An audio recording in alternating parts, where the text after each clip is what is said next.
रिक्षाने कुठे निघालोय सांगते, मी सगळं सांगते. पण त्याच्या आधी आपल्या व्हिडिओला लाईक करा, शेअर करा, सबस्क्राईब करा. यूट्यूबला आपल्या सबस्क्राईब करा आणि फेसबुकला आपल्या फॉलो करा. तर घरातलं सगळं किचनचा कट्टा एकदम नीट व्यवस्थित क्लीन आवरला. भांडी वगैरे घासून टाकली आणि कट्टा एकदम असा क्लीन केला. कारण का आम्हाला जायचं होतं आता सुट्टीला. येस, आम्ही आता जाणार आहे, मस्तपैकी उन्हाळ्याची सुट्टी एन्जॉय करणार आहे. कारण का एप्रिलमध्ये आम्ही पूर्ण महिना आम्ही घरीच होतो, कुणीकडे गेलोच नव्हतो. आणि ह्यांना पण सुट्टी नव्हती, ह्यांनी पण आता काढली सुट्टी. म्हणले आपण जाऊया गावी म्हणजे आमच्या माहेरी निघालो, माझ्या माहेरी निघालो आहे. सो आम्ही आलो स्टँडला, पनवेल स्टँडला आलो आणि आमची गाडी काय आली नव्हती अजून. म्हणजे आम्ही काय आधी रिझर्वेशन केलं नव्हतं, कारण का अचानक आमचा एक दिवस आधीच प्लॅन झाला. ह्यांनी म्हणले जाऊया सुट्टीला म्हणून दौंडला. कारण बापू पण ह्यांना भरपूर वेळा म्हणले या. मग सासऱ्यानं बोलवलं, म्हणल्यावर जावं लगेच पळत निघालाच बघा. कारण का त्या दोघांचं बॉन्डिंग खूप जमतं, म्हणजे बापूचं, माझ्या वडिलांचं आणि ह्यांचं, या दोघांचं बॉन्डिंग खूप जमतं. मग आम्ही निघालो. बस आमची पण टायमिंगवर आली. सीट वगैरे काय भेटली नाही, तरी मी सीट धरलेली. पण एक बाई अशी मध्ये येऊन बसली. ह्यांची जागा मी धरलेली आधी येऊन, पण ती बाई बसली मध्ये. मग ह्यांना उभंच राहायला लागलं. आणि ती बाई उतरणार होती, लोणावळ्यात उतरणार होती. त्यांना सगळे सांगत होते की लोणावळ्याची दुसरी बस आहे, डायरेक्ट पनवेल लोणावळा लोकल आहे, त्या बसमध्ये बसा. पण ती काय बसलीच नाही. शेवटपर्यंत ते लोणावळा येईपर्यंत ह्याच बसमध्ये बसली. मग लोणावळ्यात ती उतरल्यावर मग ह्यांना जागा भेटली. आणि पुण्यात यायला वेळ नाही लागत, पण देहू रोडपासून ते स्वारगेटपर्यंत यायला कमीत कमी 1.5 तास तरी लागतो. आणि आम्हाला कंटिन्यू 1.5 तास लागला. मग स्वारगेटला बस आली. स्वारगेटमध्ये परत आणि 10 मिनटं थांबली, पॅसेंजर वगैरे भरेपर्यंत 10 मिनटं थांबली. तिथून मग निघाली. तिथून निघाल्यावर परत आणि पुढं आम्हाला ट्रॅफिक लागलं. ट्रॅफिक कुणीकडे लागलं तर हडपसर सोडलं की लगेच ट्रॅफिक लागलं. कारण का तिकडे पण काहीतरी एक ट्रक बंद पडलेला.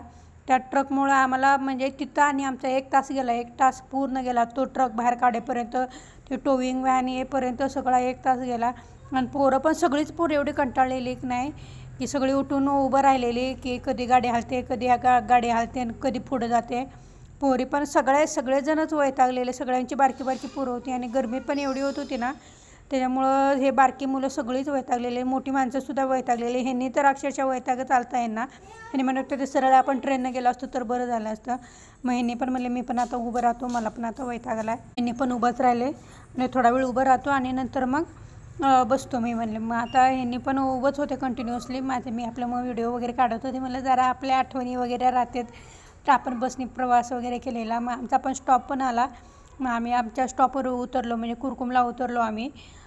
ते आहे पुणे सोलापूर हायवेवरच कुरकुम म्हणून गाव आहे. त्या गावात उतरलं की म्हणजे हायवेलाच गाव आहे, तिथं उतरलं की गोपाल येतो न्यायला. आणि तिथून आमचं 10 मिनटाच्या अंतरावरच दौंड आहे. आणि मग त्याच्या गाडीतून आम्ही परत मग घरी जाणार होतो.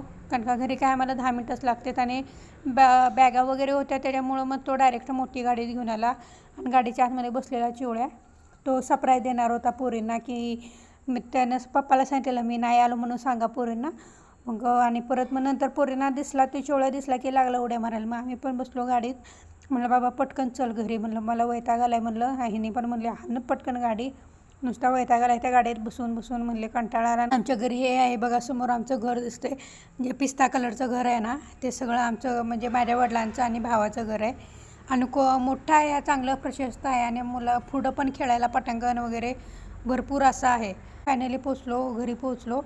आणि आई पण त्याला म्हणत होती डायरेक्ट आतमध्येच गाडी घे, पार्किंगलाच गाडी घे, कारण का बाहेर लावू नको. कारण का आता वादळ पण सुटत होतं, वारा वगैरे भरपूर येत होता.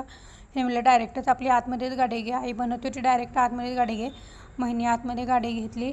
आणि परत मग पोरांना खूप दिवसांनी त्या सुट्टीला आलेल्या, सो आई पण खुश झाली आणि सगळेच खुश झाले. आणि पोरींना एकमेकांना घट्ट मिठी मारली. आणि असा झाला आजचा दिवस. सो व्हिडिओ आवडला असल्यास लाईक करा, शेअर करा, कमेंट करा आणि हो